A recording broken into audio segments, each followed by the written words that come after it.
My name's Kevin Uphill, and I'm the chairman of Avondale Corporate. We help people buy and sell emerging mid-market businesses. That's businesses with an enterprise value between 2 and 50 million. Business owners, small entrepreneurs, successful entrepreneurs. Now, when you come to selling your business, you've worked really hard, you want to get it right, and you've only got one chance to get it right, and the stakes are high. So I'm going to give you a quick 10 minutes in a nutshell of how you might go and achieve that for your business and get top dollar for your business when you get business sale. So the number one point we as advisors and entrepreneurs need to know is the key to getting top dollar for your business is to create competitive bids. That means you need a choice of potential buyers. A choice of buyers in an auction situation, buyers and or investors. There's 1.9 trillion pounds worth of private equity money available for you or your business sale.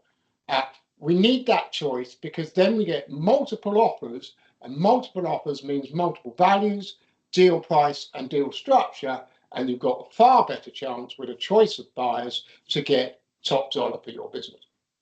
We therefore suggest when you market your business, you market on an offers basis, and a good advisor will always do that for you. So you go to market on an offers basis and you find willing buyer and create those bids to create top dollar.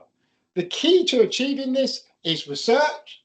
You need to have a really carefully crafted research position and direct approaches to the right buyers with the we need motivation for your business. And no stone unturned in finding that. It is critical to create a choice for you and your business sale to get top dollar when you go to market. Now, there are three other factors that go behind that. Preparation is key. Obviously, when you research carefully, crafted research, no stone unturned, we need to go and present the information in the right way to those right buyers and investors. And there is a law of deals. The slower they start, the slower they finish, the more likely they are to fall over. So preparation is key. We need to have the information to create that excitement buy side and make them understand also the growth that's available in your business. Ideally, we want to be going in showing that there's still plenty of headroom for the buyer to expand the business as they take over and take it to the next level. And that excitement creates the competitive bids. The bids is a choice of buyers. The choice of buyers equals maximum value when you come to sell it. Now, in that auction process, we need to filter out buyers because there will be people there that are just financial buyers. They have no strategy for your deal. And we think that's critical. A strategic buyer will place a higher value on your business. And we'll look at that in a minute. In terms of preparation of information, the way we would like to show that is through a marketing data room. Now, that's also crucial because today, even sub 5 million, there are global buyers and some corporates acquiring. It is much easier to acquire smaller companies than in the past, but you've got to have the right information and that needs to be available globally. So we run that through a marketing data room, and that's the information that appeals to the CEO. What's the strategy? How do we excite them on the business? But also the finance team, they need the metrics, they need the numbers, they need the models because they can't sign it off without those. So you've got to present it in the right way. A marketing data room gets buyers to yes on a global basis. And back again to bids. Now, because a business sale requires different deal values, different timeframes, different buyers and different motivations, it's not easy to run a sealed bid auction.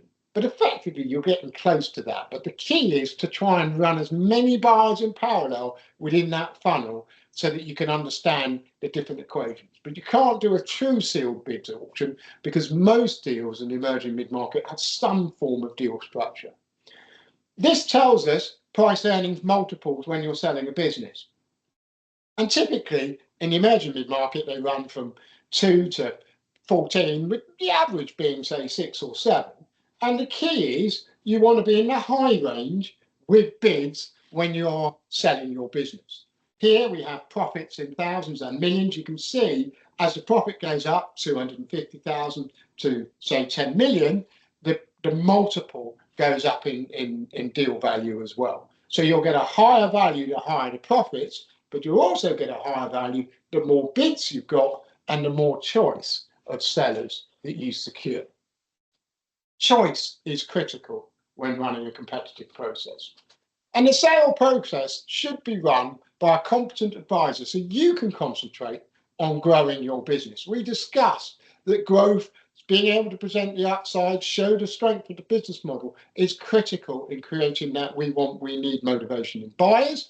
If you are distracted in the process, how can you achieve that? So a good advisor will do the lifting for you and make sure you are prioritizing the growth of the business and not getting distracted in the process. And again, the marketing data room is critical because that means that you're not having to produce information on a daily basis individually for each buyer. You're able to present one picture and therefore you can concentrate on the growth in your business whilst the advisor secures the bids for the business.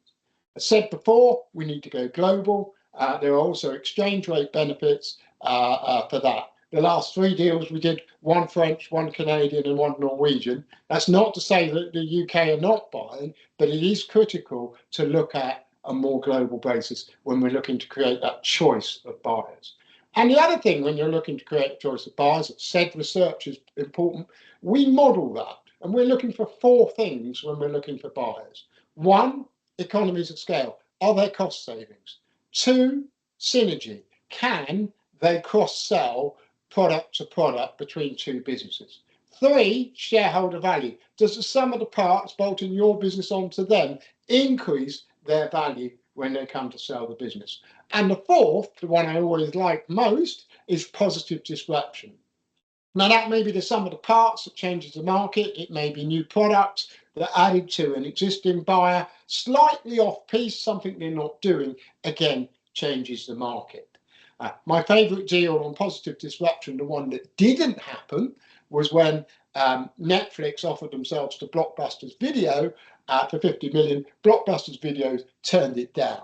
Now, the difficulty with positive disruption is not all buyers can see it. But if you can create that position for a buyer where they can see all 4 corners of those, synergy, economies of scale, positive disruption, and shareholder value, you'll know you're going to get your bid and you'll close the deal at maximum value. The other thing with a choice of buyers is that they know there's a choice of buyers. So once you've agreed the deal, it's more likely to go through. And that's also important because deals are complex. There's a lot of technical elements to corporate finance and deal structure. And therefore, the more likely a deal is to go ahead if the buyers know that you had a choice of offers before accepting those. So when you're choosing an advisor, you do want one that understands and has a track record of creating those competitive bids. Yes, they need the technical expertise to do the corporate finance bit, the legal bit, the financial, the negotiation, but they also need to be able to present the business in the right light and have the strategy to approach the right buyers. They need a track record, and we suggest that fees should be linked to each step of the process. So you're paying for what you get as you go along to close your deal at maximum value. Project management, it is a sale process. It's hard work, make no bones about it. Again, a good advisor will reduce the distraction so you can concentrate on your business. That is critical. Negotiation is important. Competitive bids will help, but you've also got to have the strategy behind those bids. And we suggest that it's important also to have a BATNA, a best alternative to a negotiated agreement when you go into the room. So yes, we want competitive bids, but the BATNA is, if you don't get the we need motivation, Mr. Buyer, we have an alternative strategy and the price is only going to go up as time goes by. So you create that excitement, showing the growth in your business, but you make it clear that you are ambivalent about doing a deal. That gives you leverage when you're in the room to negotiate the best deal. In terms of information flow, buyers can be over the top these days. We've just completed on one which was 12, 13 million, I think. PricewaterhouseCoopers had 22 people in the data room. We do not know what they were doing. We think fees may have had something to do with it, but it doesn't alter the level of information that they were requesting from our client. Now, for us, we can say no, not yet, and also no, not appropriate. You don't have to provide it all, but it is important to be in a position to provide a detailed snapshot so the buyer can manage their risk when they're doing a deal. And in fact, that's where the legal people come in. Once you've agreed your deal, you'll need to get it across legally. Lawyers are all about allocation of risk. And it's important that your lawyer is commercial, not just legal. They have to understand the strategy, and they also have to understand your ambitions and aspirations within the deal. So they can't be just legalese. They've got to have what I call commercial in the blood. That's really important. So to get top dollar for your bid, for your business, we're going to get bids. We're going to do that through getting a choice of buyers, probably on a global basis. That means we need detailed research to find those buyers with economies of scale, synergy, shareholder value, and positive disruption. We approach them in the right way with the information prepared, and an advisor will do the lifting for you. You concentrate on the growth of your business through that journey. But once you agree a deal and or complete a deal, it is a journey. And what's really important, like any journey, and this is the big one, you've only got one chance to get it right, your mindset is critical within this equation. You are going to have ups and downs. Your business is your baby. It's going to be emotional. You'll have good days and you'll have bad days. You need to be aware and objective around how you are feeling within that process, because actually it's very easy to undermine a sale process by being over emotional in it.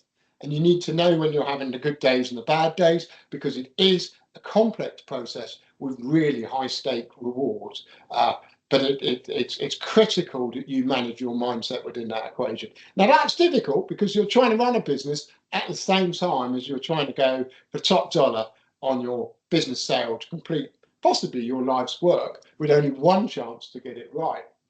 And within that emotion, it's really important to know that after the sale, whatever you thought was going to happen is not what happens. It's a leap of faith. The journey is always different for every seller. We are really good friends with most of our clients after the transaction. We stay in touch. We listen to the stories, and they're never quite what people expect. I had one client who thought he was going to have seller grief. He was very on it all the time. He's got really addicted to those emails coming in and how important the business made him. And he thought, well, I'm going to have a car crash after the deal. 6 months after, in the chat that we had, he said, I was born to retire, which I rather loved. So different for everybody. There are others that think there'll be no problem with the step back, who just can't cope with the loss of importance. So different deals may also take account of that with your handover, that we need to think about how you as a person are going to be. Because many investment buyers will want to link you in, and that means that we may in fact carry on working after the sale. But whatever way, if we get top dollar, we're also going to need to think about what we do with the money. And that means looking at wealth management, considering inheritance tax, family investment planning, so that you actually use that capital in a way that really suits you and your family in that entrepreneur's journey. So I'm very clear that selling a business is not about luck. It's actually about planning, and it's about design. It's about getting the right business model, a choice of buyers, the right advisors, and keeping your mindset correct through the process of buying and selling a company. I said that this is a really high stake game at the start, and actually selling a business is one game where we've got to win. Thank you for listening.